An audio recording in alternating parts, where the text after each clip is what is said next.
trecho da obra Da Modinha ao Sertão, vida e obra de Catulo da Paixão Cearense, de Luiz Américo Lisboa Júnior. O Trovador, 1877 a 1910. A indústria fonográfica brasileira. O surgimento da indústria fonográfica no Brasil deu-se em 1900, com a instalação da Casa Edison, na cidade do Rio de Janeiro, situada à Rua do Ouvidor, número 107, fundada pelo comerciante tcheco-eslovaco Frederico Figner, de origem judaica, nascido em Milevsko u Tabor, na antiga Boêmia, em 2 de dezembro de 1866. Fred Figner, como ficaria conhecido, comprou um fonógrafo, um certo número de rolos e resolveu divulgar o invento de Thomas Edison pelas Américas. Nos Estados Unidos, ouviu falar do Brasil e decidiu-se a enfrentar a aventura de levar o novo invento ao país desconhecido. Começou sua peregrinação por Belém do Pará, onde desembarcou por volta de 1891. Incluídas no seu roteiro estavam as cidades de Manaus, Fortaleza, Paraíba, Natal, Recife e Salvador. Finalmente, em 21 de abril de 1892, chega ao Rio de Janeiro.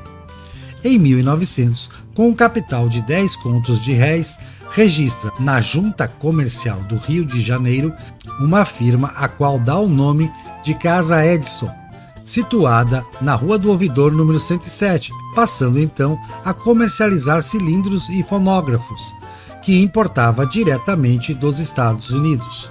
Em 1900, o germano-americano Emile Berliner inventaria o gramofone e o disco, inicialmente gravado em apenas uma face. Berliner organizou em Washington a US Gramophone Company, que, anos depois, viria a se tornar a Victor Talking Machine Company, estabelecida em Camden, estado de New Jersey. Em 1901, o suíço Ademar Napoleon Petit inventa o disco duplo, ou seja, com gravação em ambos os lados. Em 1902, F. M. Prescott, fundador da poderosa empresa alemã International Zophone Company de Berlim, oferece a Fred Figner 1/3 dos direitos da patente dos discos duplos para o Brasil, passando então Figner a representá-lo em nosso país através da patente número 3465. Uma das cláusulas do contrato obrigava a empresa alemã a enviar um técnico ao Brasil para realizar as gravações de discos com artistas nacionais. Para tanto, Figner ampliou as instalações de sua loja e construiu, nos fundos, um estúdio onde gravou os primeiros discos do Brasil, com os cantores Baiano, Cadete, Banda da Casa Edison e a Banda do Corpo de Bombeiros, regida pelo maestro Anacleto de Medeiros. Com a produção de discos em massa no Brasil a partir de 1904, Figner precisou enfrentar o problema da produção artística, que resultou em benefícios para a música popular brasileira. Uma das vantagens iniciais dessa transformação foi a ampliação do mercado de trabalho para os músicos populares, pois, até o momento da fundação da Casa Edison no Brasil, as únicas possibilidades de se ganhar dinheiro como músico eram a edição de composição em partes para piano, o emprego em casas de música, o trabalho eventual em orquestras estrangeiras de teatro e o engajamento como instrumentista em bandas militares. Figner representou ainda, no Brasil, a Odeon e seu sucesso comercial, expandindo filiais pelas principais cidades do país, estimulou a concorrência devido aos ganhos elevados, proporcionando a instalação no Brasil de outras gravadoras ou seus representantes, sendo as mais importantes Fowler, Favorite Record, Columbia e Victor Record. Em 1913, Fred Figner contaria com a sua própria fábrica de discos, instalada na Rua 28 de Setembro, número 50, no bairro da Tijuca, com todo o equipamento importado da Alemanha. Com isso, ele ganhava não somente a possibilidade de controlar a qualidade, mas também de baratear o custo do disco, ganhando em rapidez de lançamento, ao se livrar da demora das remessas das matrizes via marítima do Rio de Janeiro para a Alemanha e dos discos na viagem de retorno. A importância da instalação da indústria fonográfica foi decisiva para a consolidação da música popular de caráter urbano.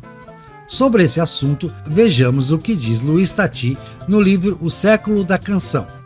A canção brasileira, na forma que a conhecemos hoje, surgiu com o século XX e veio ao encontro do anseio de um vasto setor da população que sempre se caracterizou por desenvolver práticas ágrafas. Chegou como se fosse simplesmente uma outra forma de falar dos mesmos assuntos do dia a dia, com uma única diferença. As coisas ditas poderiam então ser reditas quase do mesmo jeito e até conservadas para a posteridade. Não é mera coincidência, portanto, que essa canção tenha se definido como forma de expressão artística no exato momento que se tornou praticável o seu registro técnico. Ela constitui, afinal, a porção da fala que merece ser gravada. Tati, 2008, página 70. Em 1926, a Victor Talking Machine Corporation alugaria o Teatro Fênix para lançar, no Rio de Janeiro, a sua mais fabulosa novidade, a Victrola Ortofônica Auditorium. Diante dela, Fred Figner nada podia fazer e, em julho de 1927, com o advento das gravações pelo sistema elétrico, estabeleceram-se, também no Brasil, a Odeon, antiga representada de Figner, a Parlophone, subsidiária da Odeon, Brunswick e a Columbia.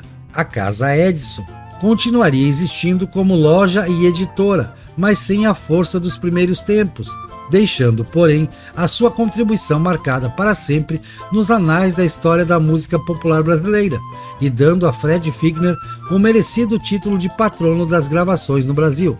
Desse modo, podemos constatar que o desenvolvimento da música popular urbana, a partir da primeira década do século XX, foi vertiginoso e sua aceitação pelas camadas médias da população resultou em um caráter de representação, tipificado por um nacionalismo que iria ser responsável por um dos pilares básicos de sustentação de um tipo de cultura popular que se tornaria porta-voz dos anseios e dos sofrimentos da população brasileira, criando a trilha sonora de nossa história.